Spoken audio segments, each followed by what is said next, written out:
here in a local area, okay? Staten Island, New York, they call it the Forgotten Borough. It's one of the 5 boroughs of New York City, so we get to say that we live in New York City, but we're a completely different animal than the rest of the 4 boroughs. There's no question about that, okay? We have one local paper here. It's called the Staten Island Advance, okay? It sucks, okay?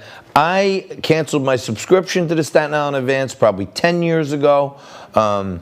I went to war with the editor. I reported him to the editorial ombudsman for printing a lie about me. Many years ago, he cowered in a corner. He wouldn't answer anything. He's written a number of lies about people, and he lets it go in his paper. And, you know, as I mentioned, Richmond County, New York, Staten Island, a.k.a. Staten Island, okay, got the highest percentage of votes for Donald Trump of any county in the country in the Republican primaries. 82% of Staten Island Republicans voted for Donald Trump, okay? Number 1. So that makes us Trump country here, okay? Donald Trump got 57% of the vote against Hillary Clinton in the presidential election, which means a significant plurality of Staten Islanders voted for Donald Trump. And there's like a 6-5 voter registration. There's more Democrats. So Democrats in Staten Island voted for Donald Trump. That's how you get to 57% when Democrats are not even near half. Republicans are not even near half, okay? The Staten Island Advance is the most tone-deaf operation I have ever seen. Okay, and their editor, Brian Leyline, who happens to be a member of my country club, okay, this guy has no problem whatsoever weighing in on a congressional race, a hotly debated congressional race. The Democratic National Committee is pouring millions of dollars into this little minion, Max Rose's campaign. He's a first-term freshman. He tricked all of us by saying, oh, I'm going to go down to Washington and I'm going to fight Nancy Pelosi. I'm not going to vote for her and all this other stuff. But here's the thing that's got me ticked off. Okay, my local paper, he wrote an op-ed. And he said, I am not for impeachment. I will not impeach the president. It's not what we need right now in our country, okay? And that's what he told us to our faces in this rag of a paper, the Staten Island Advance. And then at the same time, he sauntered down to Washington. He got right up on there on Aunt Nancy's knee, and she rocked him a little bit, and then pulled the strings. And guess what? After telling all of us he was against impeachment, he went down to Washington and he voted for impeachment. And now the strangest thing is coming out. And for those of you keeping score at home, okay, many people, Democrats, voted to impeach the president. If you remember what the impeachment was about Donald Trump asking the newly elected president of Ukraine, Zelensky, if he would take a look at the corruption of Joe Biden and his son, Hunter Biden, okay? That's what set off the Democrats, that it was some kind of quid pro quo. And it turns out that the whole relationship between Ukraine and the Bidens was a quid pro Joe. And now you know why they were trying to impeach the president. This is called gaslighting. Instead of saying, oh, well, wait a minute, let's see if the last vice president was corrupt. No, what they do is, I'm rubber, you're glue. Whatever you say bounces off me and sticks to you. So they try to put the Ukraine corruption on Trump. And if you remember, they even wheeled his son in, Donald Trump, for having a 20-minute lunch with someone who knew someone who was Russian. And they tried to tag all this stuff together. They crawled up Donald Trump Jr.'s rear end with a colonoscopy. And all of a sudden, now you got Hunter Biden with overwhelming evidence coming out that the intelligence agencies have said this is not foreign disinformation, and no one has said these are not real, so the laptops have been authenticated.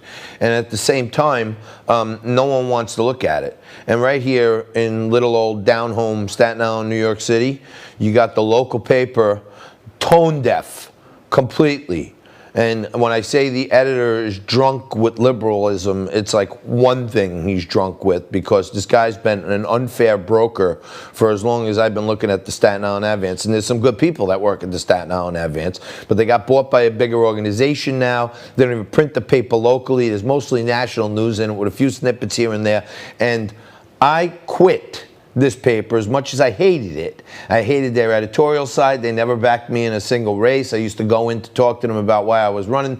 They used to massacre me, okay? But locally, they don't even let you call in scores of like Little League games and Pee Wee football games and stuff. So we don't even get local sports at them. And you know what? Every little kid wants to see his name in the paper. He doesn't want to download a screenshot off the computer and hang it on the fridge. They want the newspaper cut out.